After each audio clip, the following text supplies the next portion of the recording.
জয়পুরের মাঠে অপ্রতিরোধ মুম্বাই ইন্ডিয়ান্স এবং চেন্নাই সুপার কিংসের পর রাজস্থানও এই বছরে প্লে অফে যাওয়ার রেস থেকে এলিমিনেট হয়ে গেল। অর্থাৎ আগামী ম্যাচগুলো তারা খেলবে নিয়ম রক্ষার ম্যাচ। আর কোনো ম্যাথামেটিক্যাল থিওরিটিক্যাল কোনো রকমভাবেই কোনো চান্স নেই রাজস্থানের প্লে অফে যাওয়ার। তো গত ম্যাচে এই মাঠেই দুরন্ত ব্যাটিং করেছিল বৈভব সাথে জয়সওয়াল। একতরফা তারা গুজরাটকে হারিয়েছিল এবং আজকে তারা একতরফা মুম্বাইয়ের বিপক্ষে হারলো। প্রথমে ব্যাটিং করে 217 করে মুম্বাই, পরে রান চেস করতে এসে 117 রানে অল আউট হয়ে যায় এবং তাদের টপ স্কোরার হচ্ছে জোফরা আর্চার, তিনি 30 রান করেন। তারা একটা ব্যাটসম্যান এক্সট্রা খেলিয়েছে অ্যাজ আ ইম্প্যাক্ট প্লেয়ার।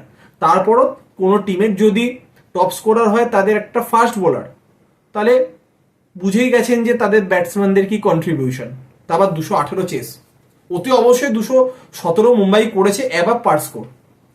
এই পিচ কখনোই 217 হওয়ার পিচ নয়।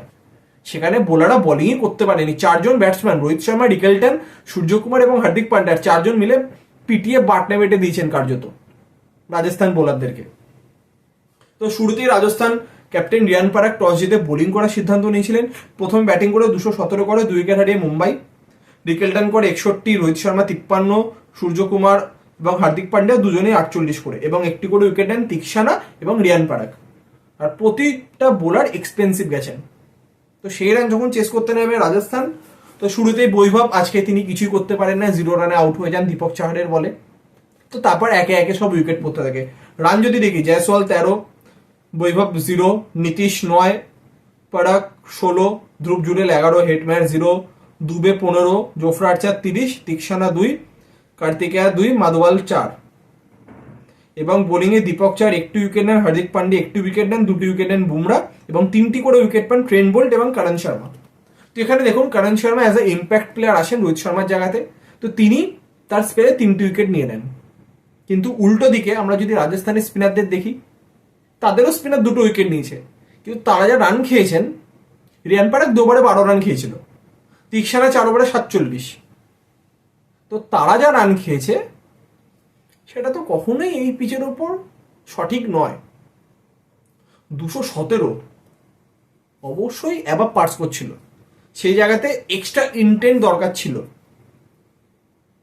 বা প্রথমে যখন উইকেট পড়ে যায় সেখানে কারো রেসপন্সিবিলিটি নেওয়া উচিত ছিল যে ম্যাচটাকে ডিপ অবধি নিয়ে যাবার, যাতে তারা অন্তত ক্লোজ অবধি যেতে পারে।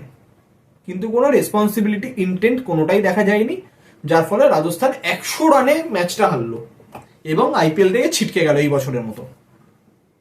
তো মুম্বাই ইন্ডিয়ান্স এই সিজনের শুরুতে তাদের ফর্ম টালমাটাল যাচ্ছিল, রোহিত শর্মার ফর্ম বলুন বা পুরো টিম স্ট্রাগল করছিল, কিন্তু ধীরে ধীরে তারা রিবিল্ড করেছে নিজের টিমকে এবং এখন ব্যাটিং বলুন, বোলিং বলুন, ফিল্ডিং বলুন, অ্যাজ আ টিম তারা পারফর্ম করছে এবং যার ফলে ধারাবাহিকভাবে তারা ম্যাচগুলি জিতছে। তো তার অতি অবশ্যই চাইবে এইভাবে নেক্সট 1-2 ম্যাচ জিতে ইজিলি প্লে অফের জন্য কোয়ালিফাই করে যেতে। উল্টো থেকে রাজস্থান এই বছরের মতো তো সিজন শেষ, কিন্তু এই বছরে ব্যাটিং বোলিং কোনো কিছুই তাদের ঠিকঠাকভাবে হয়নি। কোথাও গিয়েও মনে হচ্ছে যে তাদের কম্বিনেশনেও সমস্যা হচ্ছে। তারা অ্যাজ এ ইম্প্যাক্ট প্লেয়ার, তাদের কাছে অপশন কম। ব্যাটিংয়ের ক্ষেত্রে শুভম দুবেকেই নামানো হচ্ছে, কিন্তু তিনি কোনো কাজেরই নয়। একটা ম্যাচ তো দেখা গেল না যে তিনি দায়িত্ব নিয়ে কিছু করার চেষ্টা করছেন।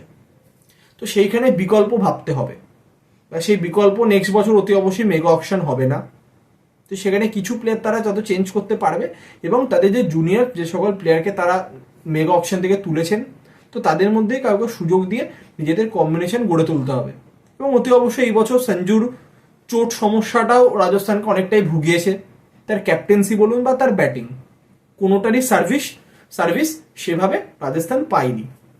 তো রাজস্থান এটাই চাইবে যে কটা ম্যাচ আছে নিয়ম রক্ষার ম্যাচ জিতে অন্তত ভালোভাবে সিজনটা শেষ করতে এবং যা ভুল ত্রুটি হচ্ছে সেগুলোকে রেকটিফাই করে নেক্সট বছর যাতে তারা ভালোভাবে কামব্যাক করতে পারে।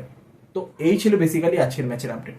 কালকে আহমেদাবাদের নরেন্দ্র মোদী স্টেডিয়ামে মুখোমুখি হচ্ছে গুজরাট এবং সানরাইজার্স হায়দ্রাবাদ। তো কালকেও যদি হায়দ্রাবাদ হেরে যায় তাহলে তৃতীয় দল হিসেবে তারাও আইপিএল থেকে ছিটকে যাবে, তাদের ক্ষেত্রেও মাস্ট উইন ম্যাচ। তো কালকের ম্যাচেরও বিস্তারিত আপডেট নিয়ে অতি অবশ্যই দেখা হবে নতুন ভিডিওর মাধ্যমে। তখনকার মতো এতটাই।